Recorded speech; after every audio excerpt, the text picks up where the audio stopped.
Hello everyone, I'm Professor Geek. Welcome back to my channel, and welcome to the quote-unquote archetype video for my ghost story week of Monstober.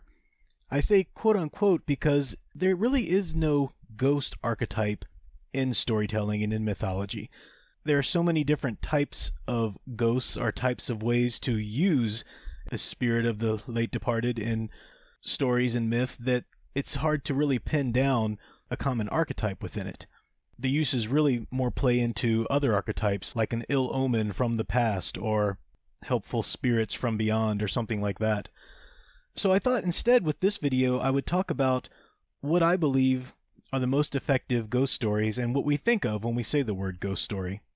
We talked about many of these in the live stream office hours the other night, talking about our favorite stories, but I'd like to set this off with a quote from Roald Dahl. The best ghost stories don't have ghosts in them. At least you don't see the ghost. You can feel them. And I absolutely know what he means there.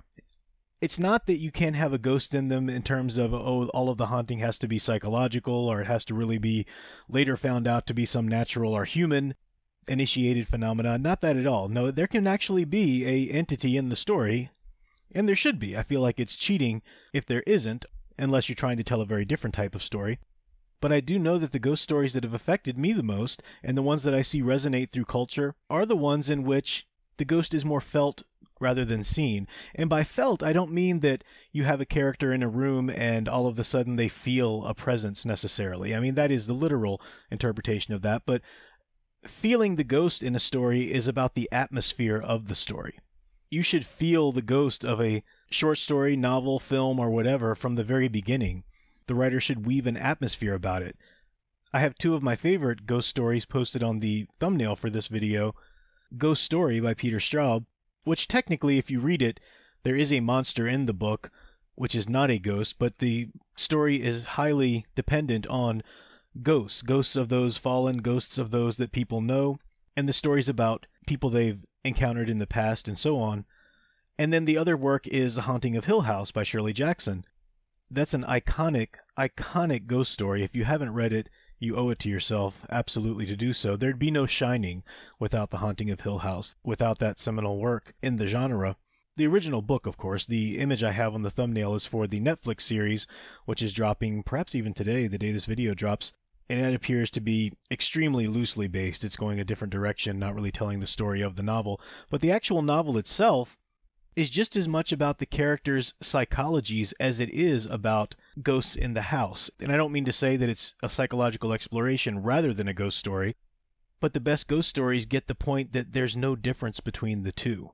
So in order to attack this, let's look at the phrase ghost story. And first, let's look at the ghost.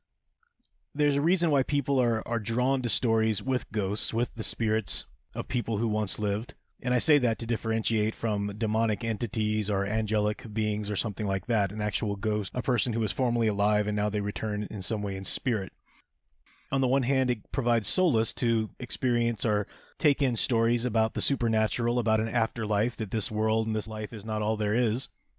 And the other part about a ghost is that the ghost in a ghost story should haunt you, and it should be a representation of the things that haunt you. The type of ghost one is haunted by, and in the ways that they're haunted by it, should tell you something about the character. For example, in The Haunting of Hill House, Eleanor is immensely haunted in that house, and it appears to be by actual entities, make no mistake, but she is haunted by her past before Hill House. That's what torments her once she's there. And that's the same thing in Ghost Story by Peter Straub. Individuals are tormented by things they've done in the past to other people, as well as things they've experienced. Different moments of weakness, different moments of shame are continuously brought up by ghosts that they come into contact with. And that's a powerful element of a story. It's a powerful character motivation. It's a powerful plot point. It's a powerful exposition piece, and it's powerful in so many different ways to move the story. And that brings us to the other part of that phrase, ghost, but now story. It tells us that our stories matter. The life that we lead isn't just extinguished and goes on to ultimately mean nothing. I mean, you could argue that your life would live on in those you've affected, but given enough years, even those you've affected are going to die out. Man has always feared that ultimate end to your legacy, and that's been a theme of mythology throughout the ages. Beowulf's adventures were all about achieving a kind of immortality through his legacy, and We even see that theme portrayed in Gilgamesh a bit. So it's the idea that our stories matter, our experiences matter, our actions matter, the times that we've suffered, the times that we've been wronged, or the times that we've wronged others. There are consequences for that, and they matter. The experiences we go through matter for good or for bad. And they continue to matter even after we pass away. That's the idea. That's what a ghost story tells you. Whether you truly believe it or not, that's one of the appeals of the story. It allows you to at least entertain that for a bit while you give yourself to the story. So being haunted by a ghost is being haunted by someone else's story. And that is in effect what we're doing when we even read a ghost story. There's an innate metafictional aspect to ghost stories from the very beginning. Peter Straub recognized this and interwove it through his ghost story novel. We have so many different narrators and so many second and third hand and even fourth hand stories at times. People telling us what happened to them, people telling us the story that a friend told them or that somebody they encountered told them.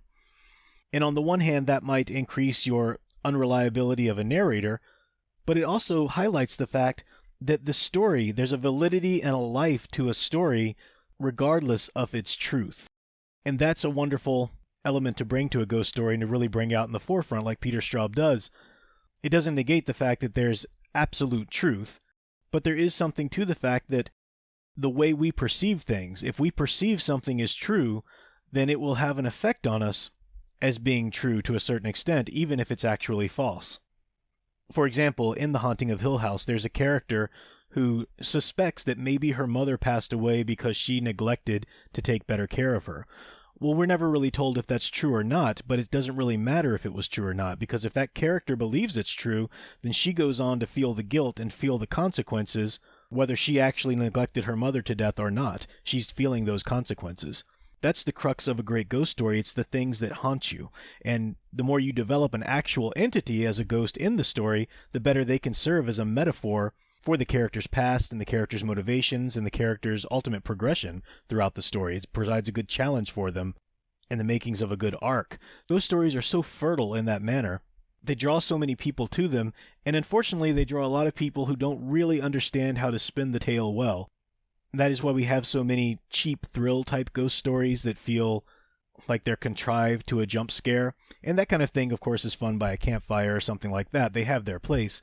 But in terms of literature, in terms of stories, you have to go full-out Poe. You have to go full-out Shirley Jackson or Peter Straub and really use your prose stylings to weave an atmosphere from the beginning. Draw the reader out of their world into another world. When you enter a haunted house, you should feel it. When you enter into a ghost story, you should feel it. And that is what is meant by to feel a ghost is so much more effective than to see them. Not that you can't see a ghost eventually in a story, but that's not what the story should lean on. I could go a lot deeper with this, but I feel like we covered a lot of it in the live stream the other night. And I'm also a bit scattered and worn thin this week anyway, so my thought process isn't all that it could be.